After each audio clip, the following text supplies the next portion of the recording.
We will then hear from Michael Horowitz, Senior Fellow at the Hudson Institute in Washington. He is also Director of the Hudson Institute Project for Civil Justice Reform and Project for International Religious Liberty. He served as General Counsel for the OMB under Reagan administration and taught law at the University of Mississippi and Georgetown.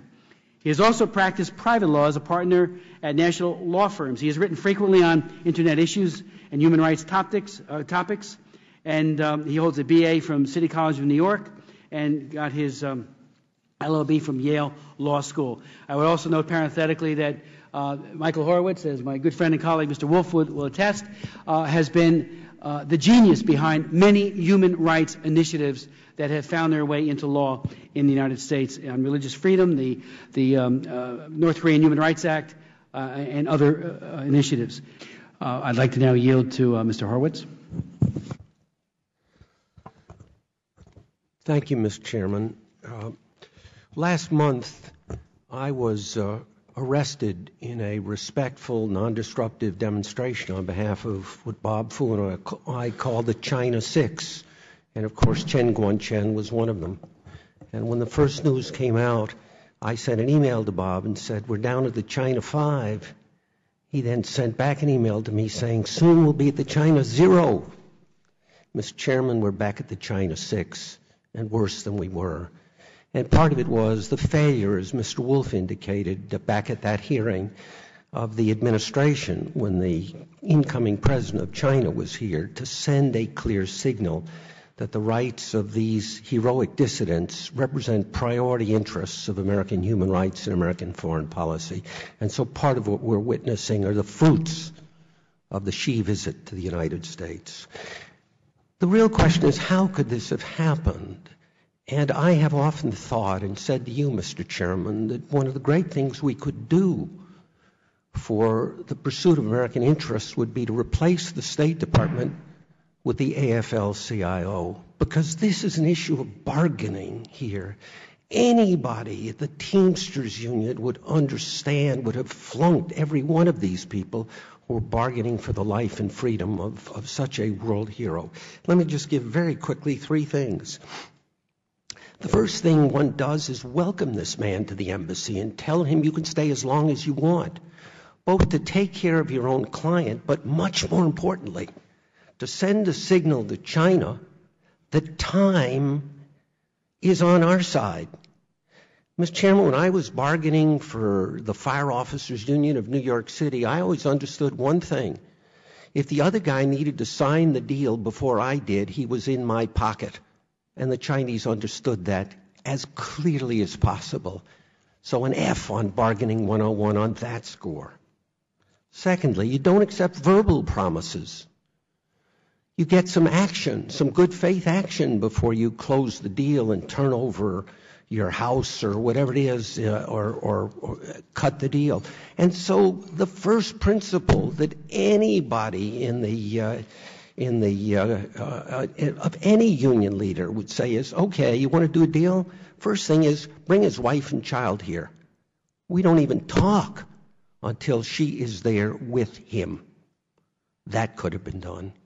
And then the final, and I think the most critical thing, Mr. Chairman, was not only to understand the risks that you and your client run, but to put yourself in the head of the other side and to run the risks that they run. Anybody from any labor union would have said to the Chinese, listen, we got all the time in the world. The world is watching what's going on. Chen Guangcheng has become the face of China to the people of the United States and the rest of the world. You spend all this money building goodwill in the West and building goodwill in the United States. Every minute that this man and his family and the people who rescued him are at risk is destroying whatever it is you've built. The leverage you have from the American business community will be trumped if you continue to let this case fester. So, hey, as long as it takes, it takes. But he's here, he's comfortable. That's what happened with the Pentecostals. Instead, they were so focused on our needs, our risks, and not the needs and risks and problems of the Chinese that they just rushed the negotiation. Mr. Chairman, even if I didn't care one iota for human rights in China, for Chen, and all I cared about was the agenda that Secretary Geithner is pursuing at his visit, I would be emphasizing the Chen Guangcheng case, because that's what puts China on the defensive. It's not our weakness, it's their weakness. And Ronald Reagan understood that when he dealt with the Pentecostals. As George Shultz had said, every time the Russians wanted to negotiate nuclear weapons policies, he'd say, well, what are you doing about this dissident and that dissident, and when are they getting out? And when they began to understand that these dissidents were not in the way of American foreign policy, but that they were foreign policy, guess what?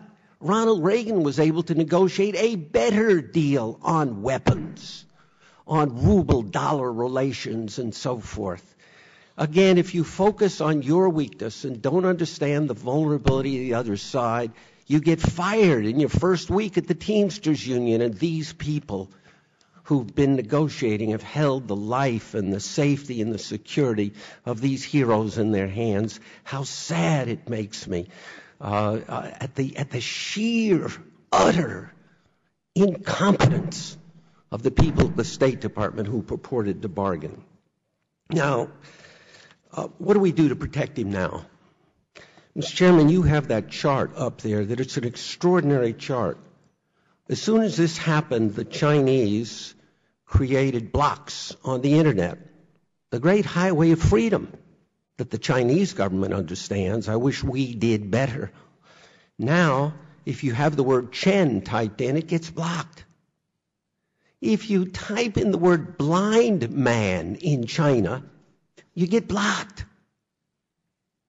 Now, the problem with the stories about this, and this was in yesterday's Wall Street Journal, is that they convey a premise, a takeaway message to the American people, that China has the capacity to control what people in China get to see on the internet.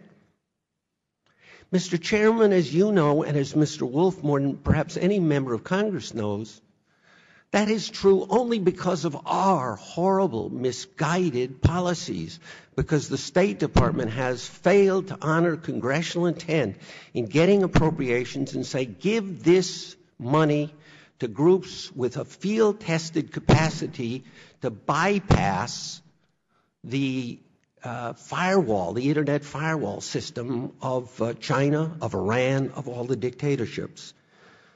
There's $30 million now sitting that was appropriated years ago in State Department accounts to tear down internet firewalls that they haven't spent. There's a board of broadcasting governors that's sitting there with $700–800 million that is not sought to reprogram, as they easily could and should have done. Just 10% of their appropriation for R&D into firewall circumvention, for giving money to successful field-tested programs to let them scale up so that they don't crash when 2 million users a day access the system, but allow 50 million users a day to access the system. We have it in our capacity, Mr. Chairman, to allow 50 million Chinese at any given second to search the word blind man anytime they want, no matter what the Golden Shield bureaucracy says, and we haven't done it. And we haven't done it in violation of clear congressional intent, and we haven't done it because we have not pushed the bureaucracy at the State Department, pushed the Board of Broadcasting governors to do it. There's one possible clue. When asked why one of the most successful programs has not received significant support by the Washington Post, the response, Mr. Chairman, and Mr. Wolf knows it, was because if we gave them support, China would go ballistic. So said a senior administration official to the Washington Post. So, Mr. Chairman, the way to deal, the protection of Chen Guangcheng and all of the others, is sunlight, information. All the verbal promises in the world are meaningless. He will be isolated, and nobody will know what happens to him. And as long as nobody knows, as long as the word Chen and blind man can't be found out by people in China and the rest of us, he will be persecuted as he had before. He will be isolated. His spirit will be taken. But let's create a world in which 1 microsecond after his wife is beaten up, the word goes out on the internet and everybody in China knows it. We can make this happen, Mr. Chairman, with funds sitting, appropriated funds sitting in State Department accounts, and we can make it happen in 2 to 3 months. So I hope one of the things that will come out of it, and if it does, I think Chen will regard what he's going through as worth every second and every pain he endures. But let's have come out of this a determination on the part of Congress to get this administration to tear down the internet firewalls, which are the real source of power and protection and the ability of the regime to isolate its people. I close by saying what Hu Jintao said, and I think we ought to take a clue. He said, the stability of the socialist state is dependent on our ability to, quote, purify the internet.